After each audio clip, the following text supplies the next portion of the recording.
interpellé à l'endroit de certaines personnes. Vous m'excuserez, pour moi, il y a des personnes qui ne méritent pas des titres d'autorité.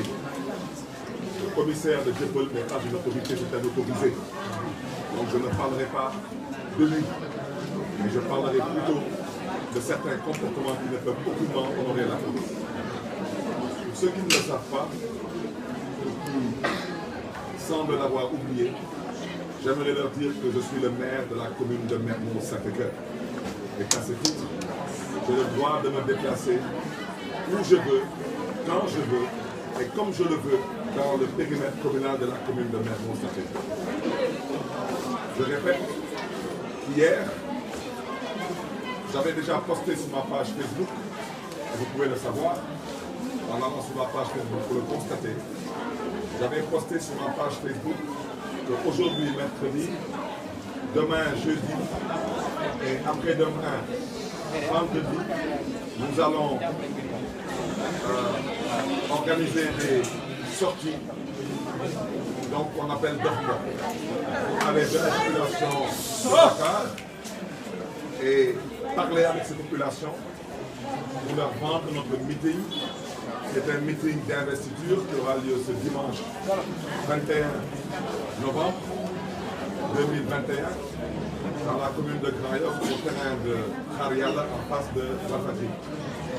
Je le répète, nous n'avons pas les moyens de faire des mobilisations Ndiaye comme le fait le pouvoir. Nous comptons faire venir les populations à notre meeting d'investiture à travers une campagne de sensibilisation. C'était de ça qu'il s'agissait. Et je l'ai déjà dit depuis hier soir, j'ai posté sur ma page Facebook qu'aujourd'hui, mercredi, je serai dans les communes de Dakar Plateau et dans la commune de la Médina pour distribuer ce prospectus. Ce prospectus, si vous le voyez bien, et toute la presse, vous êtes invités à prendre chacun d'entre vous un prospectus, parce que vous aussi, vous êtes invités au meeting d'investiture de la coalition Yewwi Askan Wi qui doit investir son candidat, Barthélémy Dias, ainsi que ses 19 candidats au niveau des communes. Au recto, c'est le logo de la coalition Yewwi Askan Wi. Et au verso, c'est l'invitation à ce meeting ce dimanche 21 novembre 2016 à 16h. Alors, j'aimerais qu'on m'explique si moi, Barthélémy Dias, je vis au Sénégal ou si je vis dans notre pays qui ne s'appelle pas le Sénégal. Parce que ce que la police a permis aujourd'hui à ce zélé de commissaire de Dieuppeul de faire, c'est inadmissible dans une république. Et demain, je sortirai. Et je peux vous dire que demain, vous ne m'arrêterez pas. Parce que demain, je prendrai les dispositions pour que personne ne m'arrête. À la police de savoir maintenant si vous voulez la confrontation ou si vous voulez la paix. Parce que trop, c'est trop. Il faut savoir raison garder. Abdoulaye Diouf Sarr, qui est le candidat de la coalition Benno Bokk Yakaar, ce week-end s'est permis de faire une caravane sonorisée dans Dakar, en bloquant des artères de Dakar au vu, au su de toutes les autorités de ce pays, en commençant par le préfet de Dakar. Toutes les autorités de ce pays, que ce soit le commissaire central de Dakar, que ce soit le commissaire de la sûreté urbaine, que ce soit le patron de la DIC, tout le monde a vu Diouf Sarr en caravane. Et Dieu seul sait qu'il n'en avait pas le droit. Parce qu'actuellement, on n'est pas encore en campagne. Il n'a pas le droit d'avoir une caravane sonorisée. Moi, je suis sorti de chez moi sans aucune sonorisation. Je me déplace de jour comme de nuit avec 2 véhicules de sécurité. Un véhicule devant et un véhicule derrière avec mes gardes du corps. Le soi-disant, je le répète, le soi-disant commissaire de police, parce que je n'ai jamais vu un commissaire de police qui vole des téléphones portables. Un commissaire voleur de téléphones portables, ça n'existe que sous Macky Sall. Demain, comme vous êtes le commissaire de Dieuppeul, je vous donne rendez-vous demain ici. Je vais voir si demain vous êtes le commissaire de Dieuppeul ou si moi je suis le maire de Mermoz-Sacré-Cœur. Parce que demain, je sortirai de chez moi. Et demain,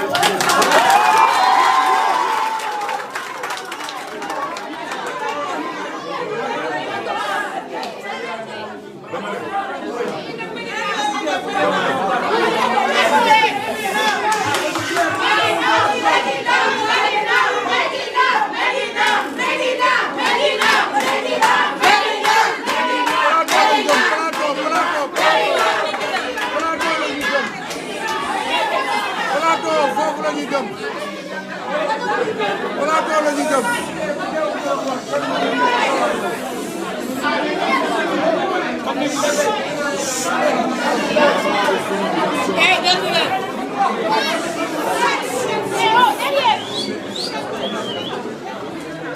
n'a pas de sonorisation, je vous en prie, ceux qui sont derrière, da ngeen ñu may ñu mën a jokkoo ak kër gi parce que nit ñi ñu ngi déglu te lu ñuy wax dafa am solo li du meeting dama leen di ñaan yar ak teggin may leen yooyu ñu mën a daaneel. J'étais en train d'expliquer en français qu'il est temps de siffler la fin de la récréation. Il y a des choses que personne n'acceptera dans ce pays, personne. La vérité, je l'ai déjà dit et je l'ai répété.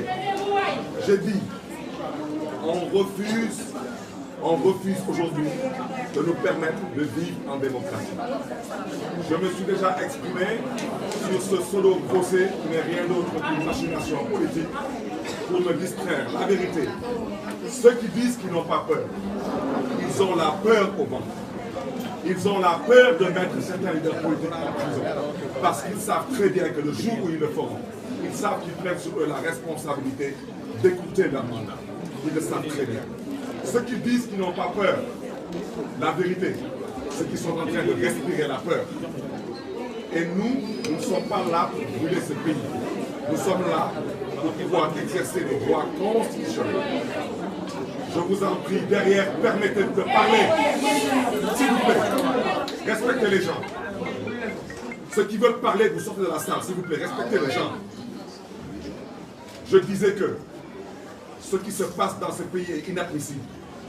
On ne peut pas accepter que l'APR viole la loi avec Djoussa qui a une caravane sonorisée et que nous, on nous empêche de sortir sans cortège, sans aucune caravane, pour partir dans les marchés, les gares routières, les grandes places, pour parler avec les Dakarois, pour pouvoir les inviter à notre meeting d'investiture. Je répète que j'ai été investi dûment par la coalition Yewwi Askan Wi. Cette coalition aujourd'hui a reçu le papier nécessaire pour dire que la liste a été validée. Je répète que cette liste a été publiée. Je répète que donc nous sommes en pré-campagne. J'ai le droit d'aller vers les populations. La constitution du Sénégal, pour les idiots de service, vous m'excusez de l'expression, mais il y en a dans ce pays. Il y a des idiots de service. Je souhaiterais leur dire que la constitution du Sénégal me permet de m'exprimer par la parole, par la plume et par l'image. C'est ça la vérité. Quand vous êtes un commissaire zélé et que vous ne connaissez pas vos droits, eh bien on vous donne rendez-vous demain.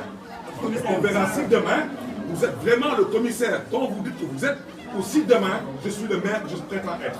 Parce que j'ai été arrêté dans la commune de Mermoz-Sacré-Cœur. Je ne l'accepterai plus. Je ne peux pas être un maire élu. Je ne suis... C'est la raison pour laquelle vous me permettrez de ne pas mettre trop l'accent sur ce que j'appelle les idiots de service. Maintenant, demain, c'est plus loin. Demain, même vous de la presse, je vous en prie, ne venez pas chez moi le matin parce qu'ils vont dire que c'est un cortège. Retrouvez-moi à Petersen. Nous allons rentrer dans la gare routière. Nous partirons à la salle de vente. Nous partirons au marché Sandagun. Nous irons que Serimbi. Nous rentrerons dans le quartier populaire de Rebus pour inviter les Dakarois à venir répondre à l'appel de Yewwi Askan Wi ce dimanche 21 novembre 2021 à 16h. te ku mu neexul dina yàlla may xolu muñ.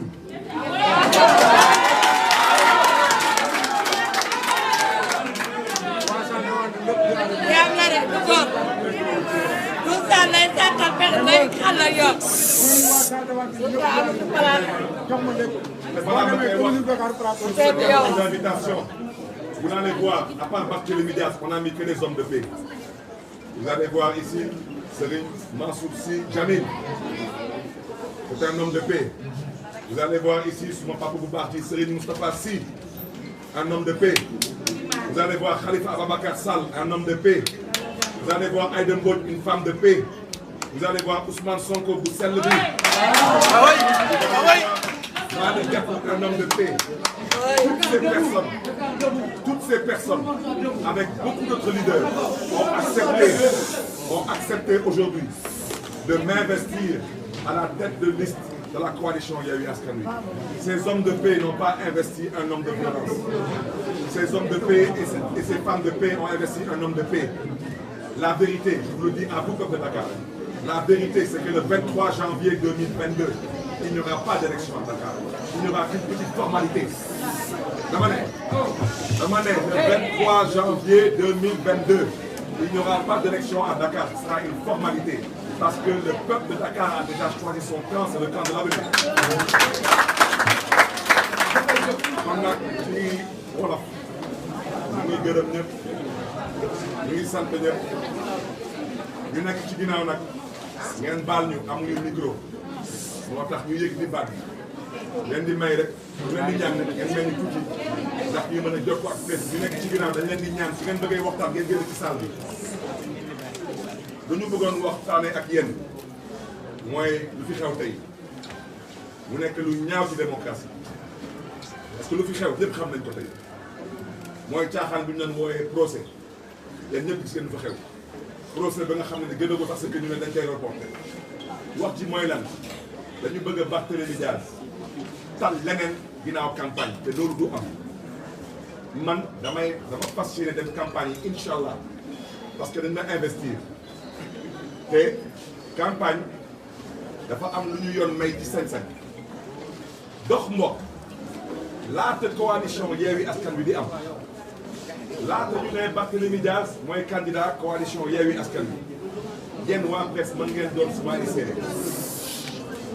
ñaata yoon ngeen dugg suma page Facebook ngeen dugg suma page Instagram ngeen dem suma page Twitter ngeen di gis Barthélémy Dias ngi dox mbokk ñaata yoon. est-ce que mas ngeen dégg Barthélémy Dias gi dox mbokk xeex am na ci wala Barthélémy Dias gi dox mbokk li ngi tiga ay lacrymogène dox naa mbokk fu nekk dox naa mbokk Plateau dox naa mbokk Médina dox naa mbokk Grand Dakar ku lim jur dox naa mbokk fu nekk Wakaam dugg naa fu nekk biir Dakar laata coalition Yewwi Askan Wi di am loolu am na wala amul am na lu tax kon tey nag nga ne ma man Barthélémy Dias aw ma droit dem dafi dox mbokk lu tax fuñ ko teg ñoom lu ñu namm mooy lan mooy Barthélémy Dias tal leneen ginnaaw campagne fa ngeen naxee nag seen bopp parce que dama ne kilifa buy fooyee xelam ku na ko yàlla may xolu bi wante man dama fas yéene fooyee suma xel te lu ma fas yéene def mooy lu ñëpp di xaar ci man ci candidat mooy dem seeti Dakar waay ci marché yi ci seen kër yi ci grand place yi ci jumaa yi ci jàkk yi ci église yi ci café yi waxtaan ak ñoom saafante ak ñoom jaxasoo ak ñoom sàkk ci ñoom ay ñaan sàkk ci ñoom ndimbal sàkk ci ñoom ñu jàppale coalition bii bu ñuy woowee coalition Yewwi Askan Wi parce que nooteel bu ñuy woowee Sénégal nooteel bu ñuy woote Sénégal yebeel bu ñuy woote Sénégal ak jaay doole bu ñuy woote Sénégal dafa doy te dafa nar a dakk kon nag yéen ñëpp week-end bi gis ngeen fii ku ñuy woowee Abdoulaye Diouf Sarr te kenn musuma dégg ma wax lu ñaaw ci moom mu nekk ministre de la santé nekk suma naataango di nekk maire Yoff nekk suma mag ma respecté ko te moom xam na ci dara yéen ñëpp gis ngeen fi Abdoulaye Diouf Sarr nekk ci mbedd yi yor ay camion yor ay sonorisation te yoon may ko sañ-sañ jamono yi mu am sonorisation muy nekk di jaay coalition benn bokk xam ngeen dégg ma baakaar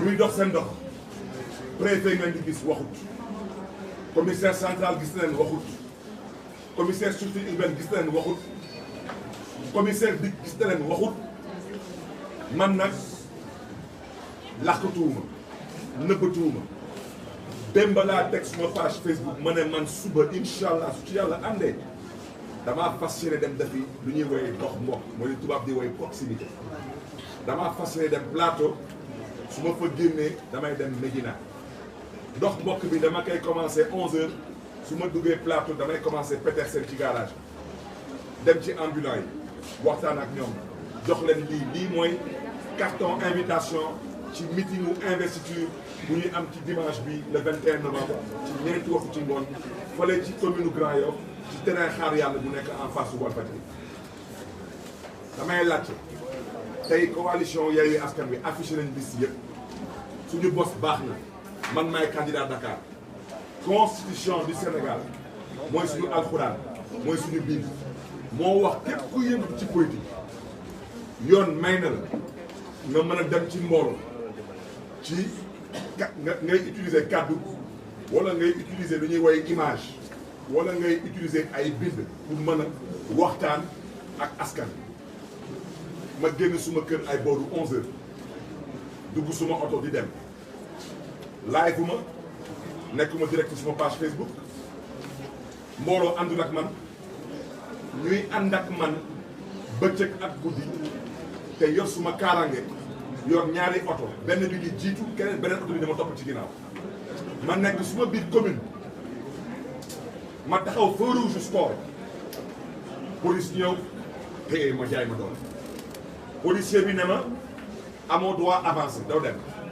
ma ne ko lu tax du ma dem mu ne ma yow munoo dem du ma la bàyyi nga dem da nga am cortège ma ne ko sëriñ ma ne ko yow commissaire de police nga yow da nga jàng école ma ne ko yow commissaire de police day def li ñuy woye université te day jàng li ñuy woye droit te man dama am ay commissaire de police yu bëri yi nga xam ne ay xarit lañu ci man ma ne ko lu ngay def nii yoon mayu la ko ci sañ-sañ jàng ngay jaay doole mu ne ma xaw ma dama lay jaay doole xaw ma jaay ma doole wante yow cortège nga yor ma ne ko cortège bu amul gyrophare cortège bu amul sirène cortège bu taalul sax phare cortège bu taxaw feu rouge nga ñëw di ñu jaay doole mu ne ma cortège bi mënul avancé ma ne ko comme cortège bi mënul avancé te man yàlla baaxee na ma ñaari tànk man ma dox rek waa ñi xataraayu mel ni gune gu ndaw ma ne ko yow mi commissaire nga yow commissaire yow xaw ma kan wante yow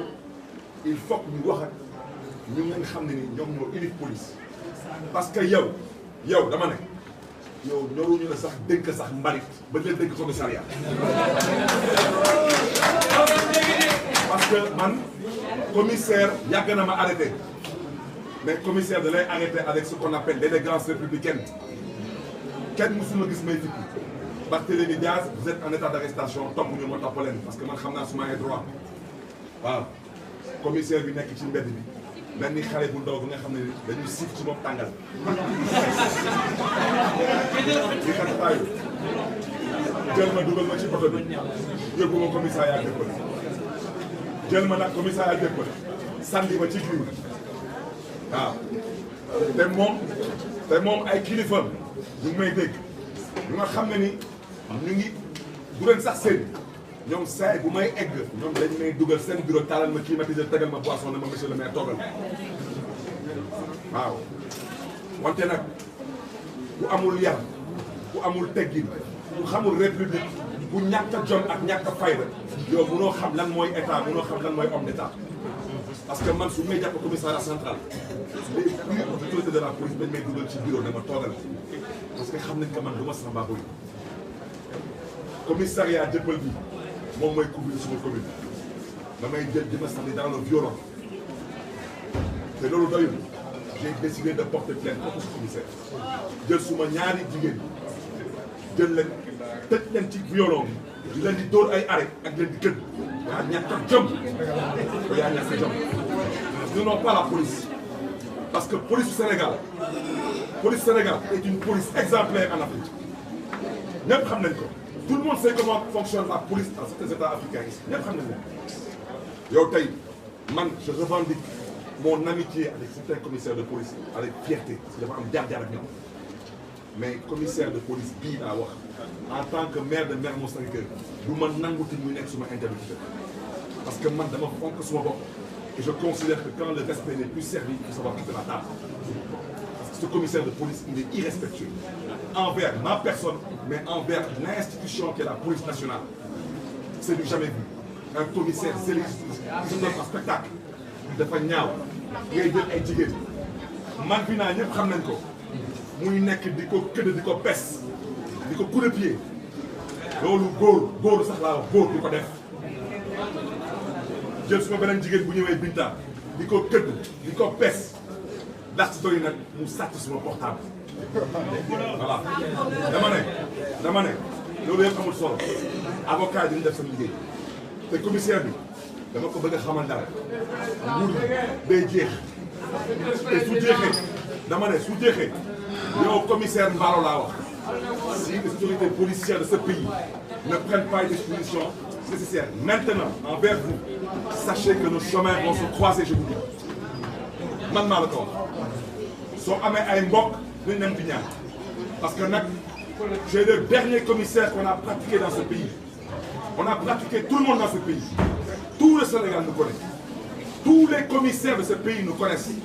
Musuñu leen manqué respect musuñu manqué respect wante nag ku ñàkk a jom ku ñàkk a fulla ku ñàkk a fayda ñu wax parce que loolu moo am maintenant nag dama ne suba soreetul comme nee na moom day fëgg dëndam nee na moom góor la ba suba tey dafa doon génne suma kër doon dem jàmm ak salaam pété seen ñu jaay ma doole suba kenn du ma jaay doole loolu su ngeen ko waxee rek na ngeen ko takk téere maintenant nag man dama la wax ci leer waxuma ak waa BIC waxuma ak ñeneen dama ne commissaire Jëppal laay waxal suba na defaat lu mu def tey mu xool damay xaar ba suba commissaire Jëppal defaat lu mu def tey dina xam est-ce que fii góor a fi dëkk wala jaaxal fi dëkk.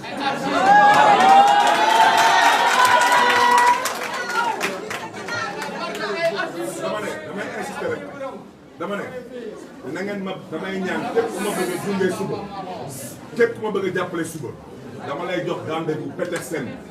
ñu ngi lay xaar salle de vente. Petersen bi nag plateau mu bëgg a wax di leer deew ma place Indépendance deew ma Ponty suma mbokk yu nekk marché Alizé maa ngi leen di jégalu xam naa nam ma ngeen ma gis mais moonte mënu ma fay egg ndax arrêté Ousmane Ngom te arrêté boobu dafay illégal wante man bëgguma tooñ wante dinaa ñëw Petersen garage naa dem salle de vente marché la dinaa dugg Sandaga marché la dinaa dem kër Serigne bi marché la dinaa dugg Rebeuss dem seeti suma mbokk yi su ma fa génnee dama fas yéene dem Médina.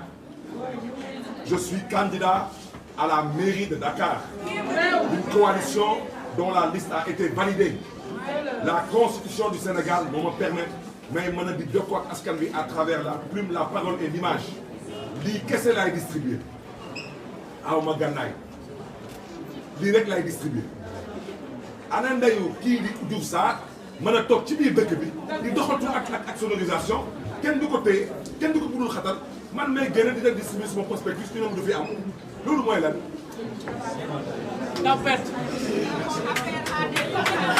kon nag dama ne di ngeen xam ne ni tey peut-être dañ leen déranger daanaka dañu doon dem wala di dikk ñu daal di galgal seen dem ak dikk ndax mel na manifestation bi ngeen déglu ñu ngi jaajëfee ndaw ñi nga xam ne nii ñoom ñoo dëkk fii biir Baobab seen taxawaay ñu ngi gërëm jigéen ñi yéen tamit waa presse ñu leen di gërëm leen sant wante tamit di gërëm di sant tamit la coalition Yewwi Askan Wi département de Dakar parce que lu ñu bëgg a jaay ça ne peut pas continuer. Laissez-nous battre la campagne comme vous laissez les gens de Benno Bokk Yaakaar battre campagne donc loolu laa bëggoon wax di gërëm ñëpp.